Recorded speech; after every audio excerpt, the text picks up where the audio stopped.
পরিদর্শন করতে করতে কে যেন নবীর নাম করে জাহান্নামের ভিতরে রাখে, বেটা মোহাম্মদ, এই বেটা মোহাম্মদ, এই বেটা মোহাম্মদ এমনি করে ডাকছে।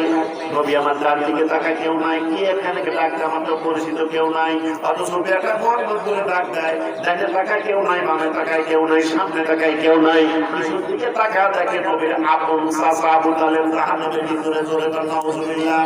যে চাচা আবু তালেব নবীজিকে কোলে পিঠে করে মানুষ করেছে, বড় বানিয়েছে, কেমন করে কোলে পিঠে করে মানুষ করছে। দাদা আব্দুল মুত্তালিব যখন দুনিয়া ছেড়ে চলে যাচ্ছেন, যাওয়ার পূর্বে আবু তালেবকে ডাকতে কাছে বসায় বলে, ব্যাপারে আমার মুহাম্মদের মা নাই, মুহাম্মদের বাবা নাই, আমার মুহাম্মদের দুনিয়াতে কেউ নাই, আমিও দুনিয়া ছেড়ে চলে যাচ্ছি রে বেটা। আমি কয়েকটা নসিহত করবো, তোকে অক্ষর অক্ষর পালন করতে হবে। কারণ বাবার কোন সন্তানকে বাবা ভালো জানে, কথা বলে ঠিক কিনা? যে এতগুলো সন্তানের চাইতে এগুলো বলে লাভ নাই, এই দায়িত্ব দিলে অমুককেই দেওয়া লাগে, কারণ পাঁচটার দিকে ওই একটু ভালো। সুবহানাল্লাহ বলে। এই জন্য আবু তালেবকেই দায়িত্ব দিচ্ছেন যে তোমার দায়িত্ব হলো বেটা, তুমি যখন বাজারে যাবে, হাটে যাবে, হাট বাজার থেকে আসলে সন্তানরা দৌড়া আব্বা সদাই নিয়ে আসছে, আব্বা সদাই নিয়ে আসছে, দৌড়া ব্যাগের মধ্যে হাত দেয়, পকেটে হাত দেয়, কোথায় সদাই সেইটা খোঁজে। যখন তুমি হাটের থেকে আসবে, বাজার থেকে আসবে, আমার মুহাম্মদের সামনে তোমার বেটা বেটির হাতে কখনো সদাই দিও না, কারণ আমার মুহাম্মদের মা নাই, মুহাম্মদের বাবা নাই। এতিম সন্তান জীবনে বাবাকে চোখে দেখেনি, মাকে পান করে মা বলে ডাক দিতে পারে না। বেটারে তুমি যখন হাটের থেকে আসবে, আমার মুহাম্মদের হাতে সদাই না দেওয়া পর্যন্ত তোমার নিজের বেটা বেটির হাতে সদাই দিতে পারবি না। আবু তালেব কান্দার কাজ পাতান, আপনার কথা আমি অক্ষর অক্ষরে পালন করবো।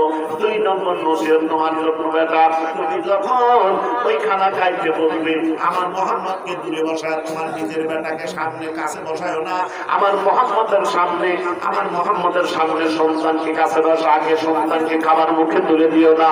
এ বেটা, আমার মুহাম্মদ যদি দূরে থাকে, তোমার সন্তানের মুখে যদি খাবার দাও, আমার মুহাম্মদের মায়ের কথা, বাবার কথা মনে হয়ে যাবে। মনে মনে বলবো, আমার আব্বা যদি থাকতো, আমাকে এমনি করে কাছে বসায় খাবার গুলে খাওয়া দিত। আমার মুহাম্মদের জন্য মা বাবার কথা মনে না হয়, আমার মুহাম্মদকে তোমার পাশে বসায় মুহাম্মদের মুখে খাবার না দেওয়া পর্যন্ত তোমার নিজের বেটা বেটির মুখে খাবার দিতে পারবে না। আবু তালেব কান্দার কাপ, আপনার কথা নম্বরে পালন করবো। এ বেটা, তোমার জন্য আমার 3 নম্বর নসিহত, যখন বিছানায় ঘুমাইতে যাবে, আমার মুহাম্মদকে আগে নিয়ে বিছানায় ঘুমানোর জন্য যাবে, খবরদার খবরদার তোমার বেটা বেটিকে আগে বিছানায় নিয়ে যাও না।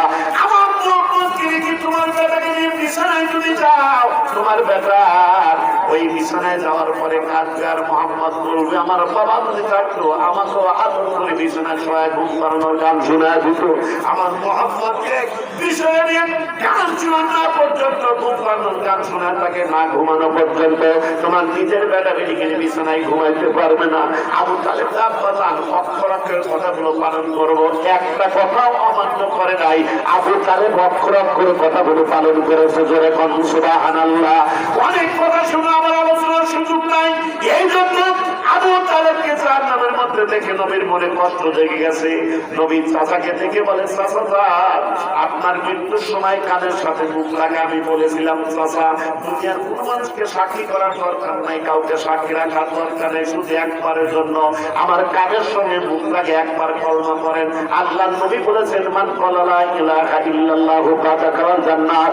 আল্লাহ রাসূল বলেছেন, অন্তরের স্তর থেকে একবার কলমা পড়ে যে ঈমান আনবে, নবীজি বলেন ওই ব্যক্তি আল্লাহর জান্নাতে যাবেই যাবে। জোরে বলুন সুবহানাল্লাহ। ভাইরা আমার, নবী আমার চোখের পানি গুলিছে, কাঁদে আর চাচাকে ডাকতে পায়, চাচা ওই সময় আপনাকে বলেছেন আপনি ঈমান আনলেন না, এই জাহান্নামের মধ্যে আপনার কেমন লাগে? চাচা চোখের পানি ছেড়ে কাঁদে আর বলে, ভাতিজারে আমি তোকে কোলে পিঠে করে মানুষ করেছি, আমি তোকে বড় বানিয়েছি বেটারে, কিন্তু একটা ভুল করেছি, এই ভুলটা যদি না করতাম আমার এই কষ্ট হতো না। বেটারে তোমাকে নিয়ে ঘুমাইতে যাইতাম, মাথা থেকে পা পর্যন্ত তোমার শরীর স্পর্শ আমার শরীর লাগানো আছে, সেইখানে তোমার শরীর স্পর্শ লেগেছে, ওইখানে জন্য জাহান্নাম আমার জন্য হারাম হয়ে গেছে। জোরে কোন সুবহানাল্লাহ। ওই নবীকে আমার আপনার মতো মানুষ জোরে কোন জাহান্নামের আগুন হারাম হয়ে যায়, যার চেহারা দেখতে জাহান্নামের আগুন হারাম হয়ে যায়, ওই নবীকে কি আমার আপনার সাথে তুলনা করা যাবে? জোরে বলেন, তুলনা করা যাবে? যার চেহারা দেখে জাহান্নামের আগুন হারাম হয়ে যায়, যার স্পর্শ লাগলে সেই জায়গায় জাহান্নামের আগুন হারাম হয়ে যায়, আমার সোনা ভাইরা সেই নবীকে আমাদের সাথে তুলনা করে। আল্লাহ নবী চাচাকে দেখতে বলেন, চাচা কি ভুল করেছেন? বলে বাতিটা, এই জাহান্নামের আগুন আমার কোনো ক্ষতি করতে পারে না, কিন্তু আমি ভুলটা করেছি যদি আমার পা দিয়ে তোমার লাথি মেরে রাখতাম, অথবা তুমি যদি আমার পায়ের তালুতে একটু স্পর্শ করে দিতে, তাহলে এই কষ্টটা হতো না। যার কারণে জাহান্নামের এক জোড়া আগুনের জুতা আমার পায়ে পরিধান করে দেওয়া হয়েছে। এই জুতার মুখটাতে আমার নারী ভুড়ি গুলে পেছন দিয়ে বের হয়ে যায়। ভাতিজা, আমি এই কষ্ট, এই জ্বালা যন্ত্রণা সহ্য করতে পারি না। নবী আমার চোখের বাড়ি যে কাঁদার কাছে যান, এই জাহান্নামের ভিতরে আপনাকে কি ধরনের খাবার খাইতে দেওয়া হয়? নবী আমার তখন জিজ্ঞাসা করেছে, চাচা কাঁদার কাবাদি জানে যদিও জাহান্নামের ভিতরে আছি, আল্লাহ পাক বিশাল একটা নিয়ামত দান করেছে, এই নিয়ামতটাও পেয়েছি ভাতিজা তুমি রহমাতুল লিল আলামিন তোমারই কারণে। জোরে জোরে বলুন সুবহানাল্লাহ। এ ভাতিজা, সেটা হলো আমি যখন বাড়িতে ছিলাম, তুমি তোমার মায়ের গর্ভের থেকে জমিনে ভূমিষ্ঠ হয়েছিলে, ওই সময় আমাদের বাড়ি একটা দাসী ছিল। ওই দাসী এসে আমাকে জানা যায় আপনার একটা ফুটফুটে ভাতিজা দুনিয়াতে জন্মগ্রহণ করেছে। আমার ভাই আব্দুল্লাহর কৌরাসে তার মায়ের গর্ভের থেকে যখন ফুটফুটে ভাতিজা জন্মগ্রহণ যে খবর দিল, আমি খবরটা পাই এত খুশি হয়েছিলাম, এত আনন্দিত হয়েছিলাম, যার কারণে এই শাহাদাত আনন্দারে সারা করে দাসীকে উদ্দেশ্য করে বলেছিলাম, দাসীরে আজকের দিনে একটা খুশির সংবাদ দেওয়ার কারণে, আজকের দিনে একটা খুশির সংবাদ দেওয়ার কারণে আমি তোমাকে দাসী থেকে আজাদ করে দিলাম। জোরে কোন সুবহানাল্লাহ। ভাতিজারে, এই আঙ্গুল দ্বারা ইশারা করে তোমার জন্মের সংবাদ শুনে আনন্দিত হয়ে খুশি হয়ে এই আঙ্গুল দ্বারা ইশারা করে দাসীকে আজাদ করার কারণে, যদিও জাহান্নামের ভিতরে আছি, আল্লাহ পাক বিশাল একটা নিয়ামত কাট করে যখন আমার ক্ষুধা লেগে যায়, ক্ষুধার অনুভব হয়, ওই সময় আঙ্গুল খানো বুকের মধ্যে দিয়ে যখন টান দেয়, সঙ্গে সঙ্গে আঙ্গুল দিয়ে মধু ঝরা শুরু করে। জোরে বলুন সুবহানাল্লাহ। এই আমার নবী আমার দুইখানা হাত তুলে মাহমুদের দরবারে কাঁদে আর কয়, আল্লাহ আমার চাচা আবু তালেবের জীবনের গুনাহটা মাফ করে দাও। আল্লাহ ডাকতে বলে, বন্ধু রে, নবী আমার বন্ধু আর আপনি তো আমার শ্রেষ্ঠ বন্ধু, আপনার দোয়া ফেরত আমি দিতে পারি না, আমি কোনোভাবে দোয়া ফেরত দিতে পারি না, আপনার তো প্রশ্নই থাকে না, অবশ্যই দোয়া কবুল করবো, কিন্তু আমার দুটা শর্ত আছে, দুটা যে কোনো একটা আপনাকে গ্রহণ করতে হবে। আল্লাহ ডাকতে বলে, বন্ধু রে, যদি আপনার চাচা আবু তালেবের জীবনের গুনাহটা মাফ চান, তাহলে আপনার গুনাহগার উম্মতকে ক্ষমা করা হবে না। আর যদি গুনাহগার উম্মতের জীবনের গুনাহটা মাফ চান, তাহলে আপনার চাচা আবু তালেবকে ক্ষমা করা হবে না। দুইটা যে কোনো একটা গ্রহণ করতে হবে। চাচা আবু তালেবকে চান না, আপনার গুনাহগার উম্মতদের চান। নবী আমার চোখের পানি ছেড়ে কাঁদে, আল্লাহ আমার এক চাচা আবু তালেবের কারণে আমার অপরিত উম্মত জাহান্নামে যাবে, আমি সহ্য করতে পারবো না। আল্লাহ আমার চাচার যে শান্তি হয় তুমি তারে দিয়ে দাও, কিন্তু আমার দুর্বল গুনাহগার উম্মতকে যেন জাহান্নামে না দেওয়া হয়। জোরে বলুন সুবহানাল্লাহ। একটা ছেলে 100 টাকা আমার ভাই রাখবেন, 100 টাকা দান আল্লাহ কবুল করো।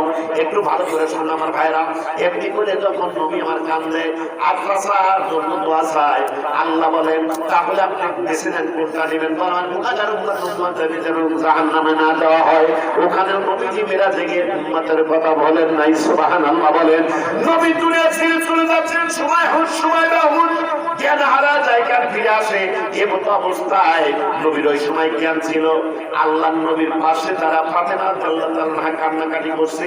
এমন সময় আল্লাহ জিবরাইলকে ডাকতে বলে, জিবরাইল, আর আজরাইলকে ডাকতে বলে, আজরাইল যা আমার বন্ধুর জান কবজ করে নিয়ে আসো, কিন্তু খবরদার আমার বন্ধু পারের মধ্যে প্রবেশ করবে, অনুমতি নিয়ে প্রবেশ করবে, আমার বন্ধু জান কবজ করবে, অনুমতি নিয়ে জান কবজ করবে।